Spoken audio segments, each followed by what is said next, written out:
दोस्तों आज मैं एक्सप्लेन करने वाला हूँ एक तमिल लैंग्वेज हॉरर मूवी को जो कि पेची नाम की एक फोकलोर डायन के ऊपर चुड़ैल के ऊपर बेस्ड हॉरर मूवी है। तो काइंड ऑफ एक रियल स्टोरी या फिर इंस्पायर्ड बाय रियल स्टोरी आप कह सकते हैं। मूवी काफी इंटरेस्टिंग है, highest rated Tamil horror movie है इस साल की। इस मूवी की IMDb रेटिंग दी गई है 8.6 स्टार्स आउट ऑफ 10 जो कि मेरे ख्याल से काफी ज्यादा होती है।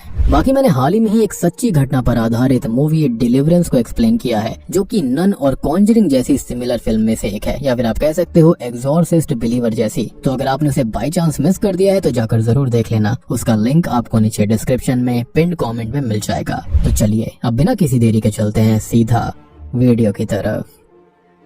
तो कहानी की शुरुआत में हम एक कपल को देख पाते हैं जो कि अरनमनाइकादु कोलीमलाई तमिलनाडु के जंगल में थे, जहां पर ये दोनों ही कैंप फायर लगाकर एंजॉय कर रहे होते हैं। लड़के का नाम राम होता है जो कि वहां पर लकड़ियां लेने के लिए थोड़ी दूरी पर चला जाता है, जहां उसे बीच रास्ते में एक त्रिशूल दिखता है जो कि काफी अजीब बात थी, जिसे वो साइड में रखकर एक छोटे से कुल्हाड़ी से एक पेड़ के तने को काटने लगता है ताकि वो उसकी मदद से आग जला पाएगा। जिसके बाद वो उस तने को काफी मुश्किलों से तोड़ता है और अंदर एक कील निकली हुई उसे दिखाई देती है और उसी वक्त उसे अचानक से एक जोर का झटका लगता है जिससे कि वो पीछे जा गिरता है। कि तभी वो नोटिस करता है कि पेड़ के अंदर से कुछ बाहर आ रहा था और जैसे ही वो चीज बाहर आती है तो उसके सामने एक काली गुड़िया थी जो कि काफी भयानक थी दिखने में, जिसको वो जैसे ही हाथ में लेता है कि तभी वहाँ पर एक अननोन एंटिटी उसके सामने आ जाती है। अब डर के मारे वो चिल्लाने वाला था लेकिन उसकी आवाज ही रुक गई थी, या फिर ये कहें कि इस एंटिटी की शक्ति ने उस आवाज को ही दबा दिया और अगले ही पल वो उस पर हमला करके उसे खत्म कर देती है। अब आप ये सोच रहे होंगे कि जो राम की गर्लफ्रेंड थी वो वहाँ पर क्यों नहीं आई थी, तो उसने अपने कानों में हेडफोन लगाए हुए थे।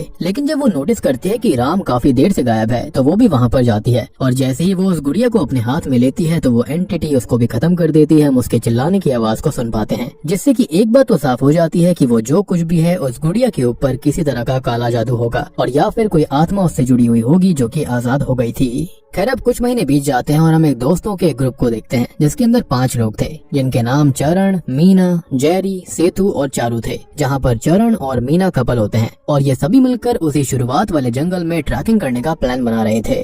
हालांकि इस जंगल के अंदर ट्रैकिंग करना अलाउड नहीं था, यानी कि शुरुआत वाले कपल भी यहाँ पर इलीगल तरह से ही आए होंगे। और पहले ये गवर्नमेंट कॉफी प्लांटेशन हुआ करता था लेकिन किसी रीजन से इसको बैन कर दिया गया। इसलिए चरण ने अशोक नाम के एक आदमी से कांटेक्ट किया था जिसने कि अपने कनेक्शंस की मदद से अपने अंडर काम कर रहे मारी नाम के एक आदमी को चरण और उसके ग्रुप को जंगल में ट्रैकिंग करवाने का काम दिया था। और मारी वहाँ के लिए सबसे बेस्ट ऑप्शन होता है क्योंकि वो फॉरेस्ट डिपार्टमेंट में उस जंगल का गार्ड था, साथ ही साथ वो पार्ट टाइम गाइड भी था, तो वो उनका गाइड भी बन जाता है। अब अगली सुबह सभी दोस्त मिलकर ट्रैकिंग के लिए निकल जाते हैं और मारी भी इनके साथ गाड़ी में ही था। कि तभी बीच रास्ते में जब उनकी कार मारी के घर के यहाँ से गुजर रही थी तभी मारी की बेटी कार को बीच में रोककर अपने फादर के गले में एक ताबीज पहना देती है और उनसे कहती है कि पापा इस ताबीज को कभी मत निकालिएगा। और वो हमेशा ही इस ताबीज को पहन कर जाया करता था लेकिन आज वो भूल गया, लेकिन थैंकफुली उसकी बेटी ने उसको ये ताबीज दे दिया था जो कि काफी खास है। अब आगे ये जंगल के पास तो पहुंच जाते हैं लेकिन यहाँ से गाड़ी और आगे नहीं जा सकती थी, जिसका रीजन ये होता है क्योंकि वहाँ पर एक चेक पोस्ट होता है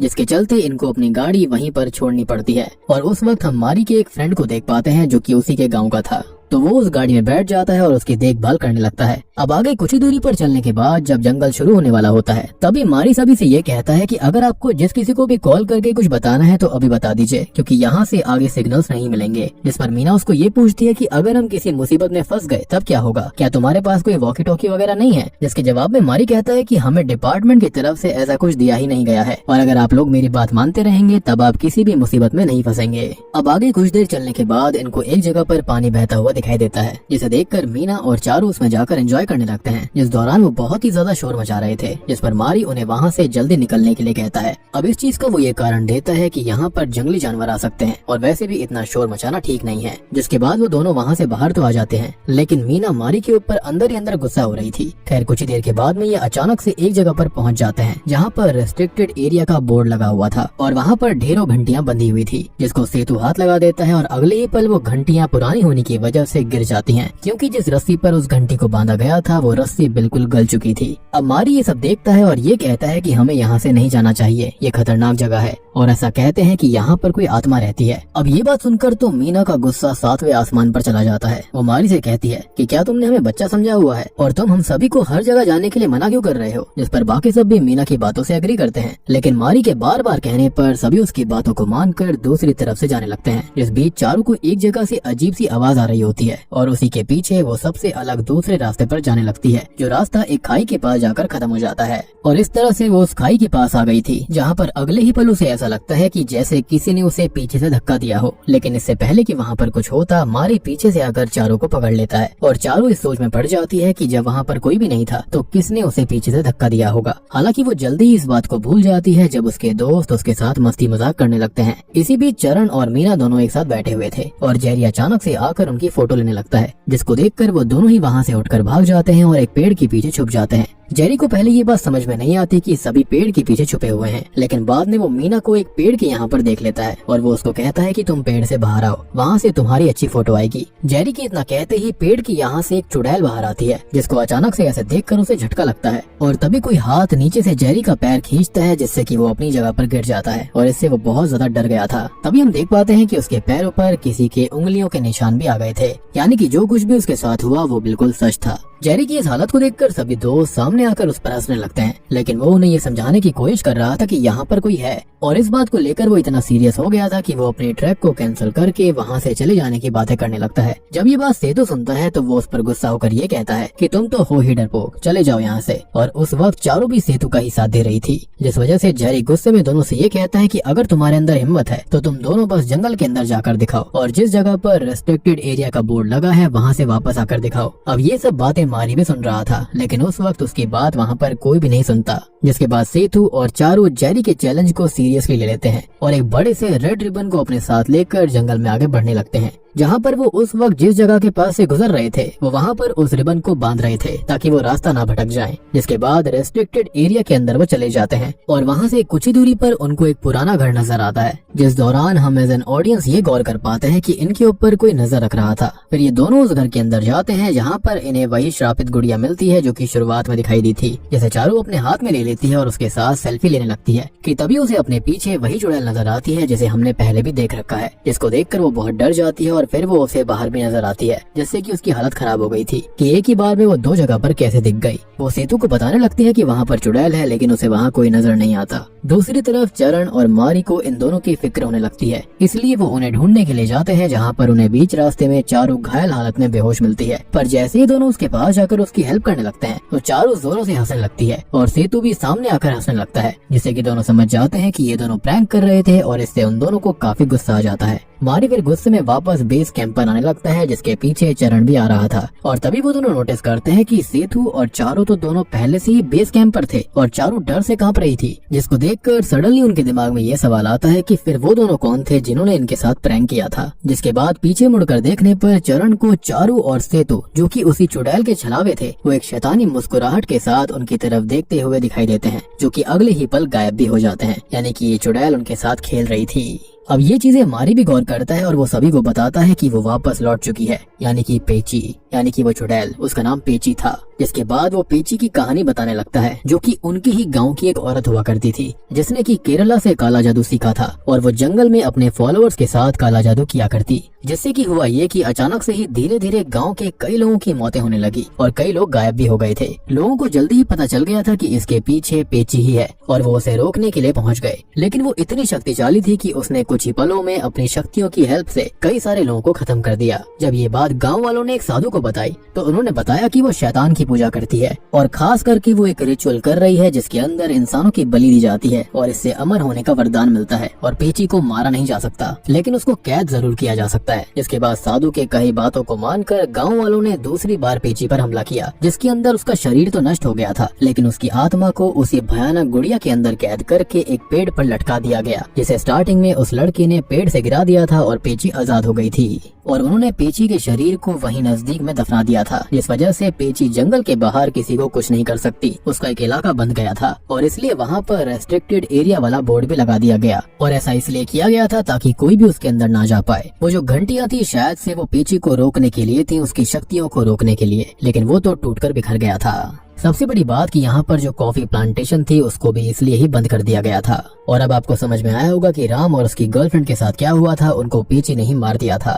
लेकिन अब ये काफी अंदर आ गए थे और चारू और सेतु तो पेची के घर के अंदर भी चले गए थे। अब ये कहानी सुनकर सभी डर जाते हैं और उसी वक्त जंगल से निकलने का फैसला कर लेते हैं। जिसके बाद सभी अपने सामानों को पैक कर रहे थे कि तभी जेरी को पता चलता है कि उसका कैमरा गुम चुका है। इसलिए वो वहाँ से जंगल की तरफ कैमरा ढूंढने निकल जाता है, क्योंकि उसके लिए वो काफी कीमती था। जिस पर मारी उसे 1000 बार रोकता है लेकिन वो नहीं सुनता। इसके बाद मारी भी उसके पीछे जाने लगता है और कुछ ही दूरी पर जाकर जेरी को उसका कैमरा मिल जाता है, जिसको लेकर वो वापस लौटने लगता है। पर तभी वो अपने पीछे 2 मारी को देखता है, एक वो जो कि उसके करीब था और एक उससे दूर था, जिसको देखकर उसे ऐसा लगता है कि उसके पास वाला मारी छलावा होगा और इसलिए ही वो उसे धक्का देकर वहाँ से दूर भागने लगता है, जबकि वही असली मारी था जिसे उसने धक्का दिया और जो दूरी पर था वो पेची का छलावा था। अब आगे वो डर से भागते हुए उसी घर के अंदर चला जाता है, जहाँ पर अगले ही पल पेची आकर उसे मार डालती है। अब मारी जो कि जेरी के साथ गया था वो अकेला ही लौटता है, जिसे सेतु और मीना को लगने लगता है कि मारी ने ही जेरी को मार दिया होगा और ये सब भी मारी भी कर रहा है। यानी कि वो पेची वाली बात पर इतना यकीन नहीं कर रहे थे,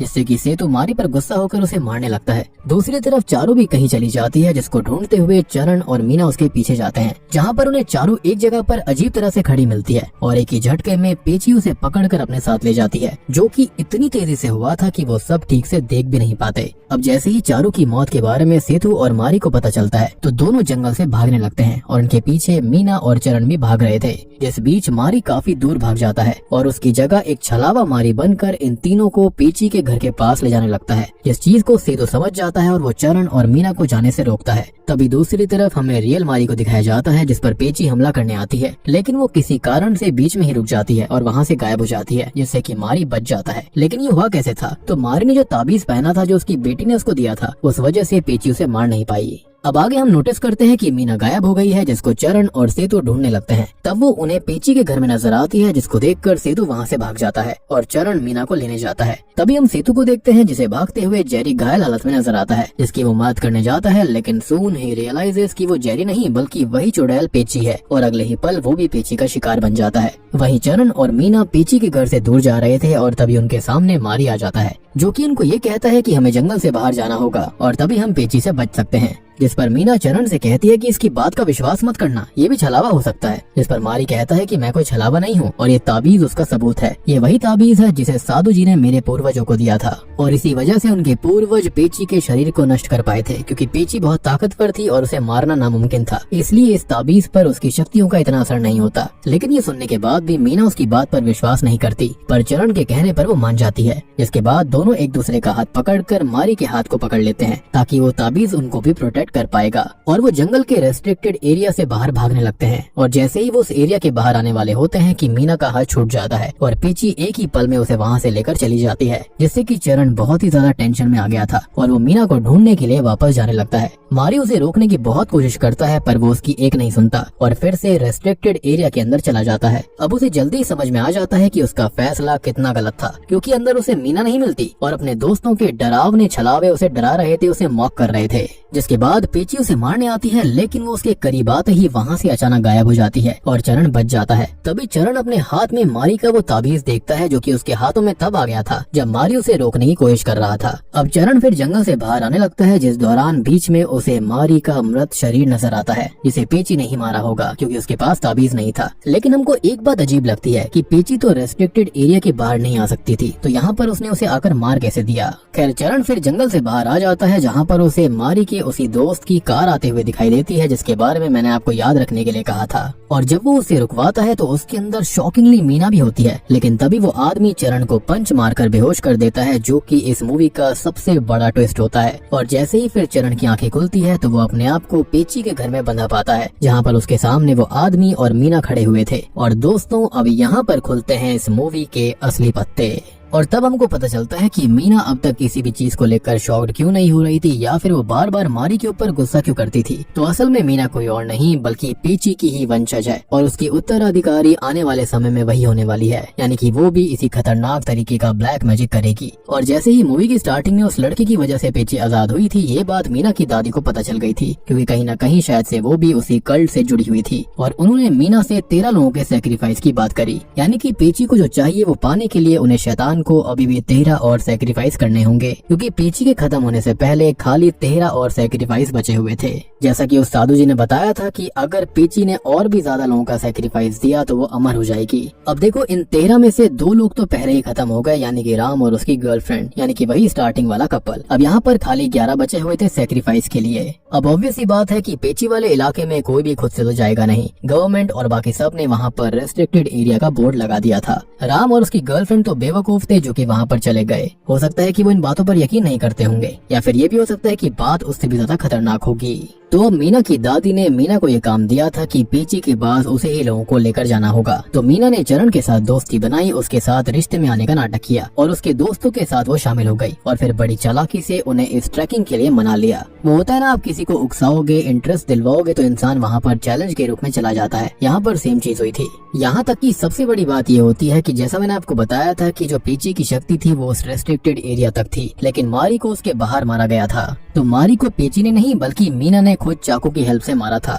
और यही कारण था कि मीना को मारी पसंद नहीं था, क्योंकि वो इनको खतरे वाली जगह से दूर रखना चाहता था, जबकि मीना का तो मकसद था कि वो लोग उस जगह पर जाएं। साथ ही साथ आपने ये भी गौर किया होगा कि मीना कई बार मुसीबत में फंस रही थी, लेकिन एक बार भी पेची ने उसे नहीं खत्म किया। और इसके अंदर मारी का फ्रेंड भी मीना का साथ दे रहा था, जो कि असल में उसका फ्रेंड नहीं था बल्कि उसके फ्रेंड होने का नाटक कर रहा था, यानी कि वो पेची का फॉलोअर है। और वो मीना की दादी को मीना के साथ स्टार्टिंग से उन सबको जानता था। अब सच सामने आने के बाद में मीना और वो आदमी चरण को उसी घर में बंधा छोड़कर चले जाते हैं, जिसके बाद पेची उसके सामने आती है और चरण की चीख के साथ उसका भी खात्मा हो जाता है। अब मूवी के एंडिंग सीन में हमको बताया जाता है कि 13 सैक्रिफाइस इसमें 7 तो हो चुके हैं और अब 6 बाकी हैं, यानी कि इस मूवी का सीक्वल आना तो बिल्कुल पॉसिबल है और आएगा भी, क्योंकि ये बहुत बड़ी हिट हुई है मूवी। और अब मूवी के एंडिंग सीन में हम ये भी देख पाते हैं कि वहाँ पर एक नया ट्रैकिंग ग्रुप आता है जो कि वहाँ पर पिछले ट्रैकिंग ग्रुप को ढूंढने आया था, जिसके चलते मुझे लगता है कि पेची को उसके बाकी सैक्रिफाइस भी मिल जाएंगे, या फिर हो सकता है कि मीना ही उन सबको लेकर आई होगी। और बूम, इसी के साथ में पेची मूवी यहीं पर खत्म हो जाती है। तो दोस्तों, ये थी पेची फिल्म की कहानी। अब देखो, एक बार जब पेची का कोटा फुल हो जाएगा, यानी कि जब वो सारे के सारे सैक्रिफाइस देगी, तो उसका उत्तराधिकारी कौन बनेगा? वो होगी मीना, जो कि खुद की ह्यूमन सैक्रिफाइस देगी ताकि वो भी इमॉर्टैलिटी पा सके। यानी कि ये सिनिस्टर साइकिल इस तरह चलती रहेगी। लेकिन देखो, जहाँ पर इविल होता है वहाँ पर गॉड के व्यक्ति भी होते हैं, यानी कि कोई ना कोई ऐसा जरूर आएगा जो कि इस चीज पर पाबंदी लगा देगा। बाकी देखो, ओवरऑल मूवी काफी इंटरेस्टिंग है, जिसका कॉन्सेप्ट है और यहाँ पर जो इसका सस्पेंस है वो काफी बढ़िया लगता है। और देखो, मीना के ऊपर मुझे स्टार्टिंग से ही शक हो रहा था, यानी कि वो बार बार बहुत ही ज्यादा मारी के ऊपर गुस्सा हो रही थी, जबकि बाकी ग्रुप जो था वो ऐसा कुछ नहीं कर रहा था। वो बार बार सबको फोर्स कर रही थी कि उनको रेस्ट्रिक्टेड एरिया में जाना चाहिए, और वो छोटे बच्चे नहीं है, उनको वो बता नहीं सकता कि उन्हें क्या करना है। तो ये चीज काफी ऑकवर्ड थी स्टार्टिंग से ही। लेकिन मीना इतनी बड़ी कल्प्रिट निकलेगी, पेची का साथ देगी, उसी की डिसेंडेंट होगी, ये चीज मैंने बिल्कुल नहीं सोची थी। हालांकि उम्मीद करता हूँ कि आपको सारी की सारी मूवी समझ में आ गई होगी, पसंद आई होगी। अगर आपका फिर भी कोई डाउट है तो आप कमेंट सेक्शन के अंदर पूछ सकते हो। और चैनल के ऊपर नए हैं तो सब्सक्राइब कर लीजिए। और डिलीवरेंस मूवी को देखना बिल्कुल मत भूलना, वो भी असली घटना के ऊपर आधारित है, तो उसका लिंक आपको नीचे डिस्क्रिप्शन, पिन कमेंट दोनों में मिल जाएगा। और चैनल के ऊपर नए हैं तो सब्सक्राइब कर लीजिए ऐसे ही इंटरेस्टिंग वीडियोस के लिए और 1 मिलियन सब्सक्राइबर जल्दी से जल्दी करवाने के लिए, क्योंकि जल्दी ही कुछ बहुत बड़ा होने वाला है चैनल के ऊपर। तो मैं आप सबको मिलता हूँ अगली वीडियो के साथ में, तब तक के लिए।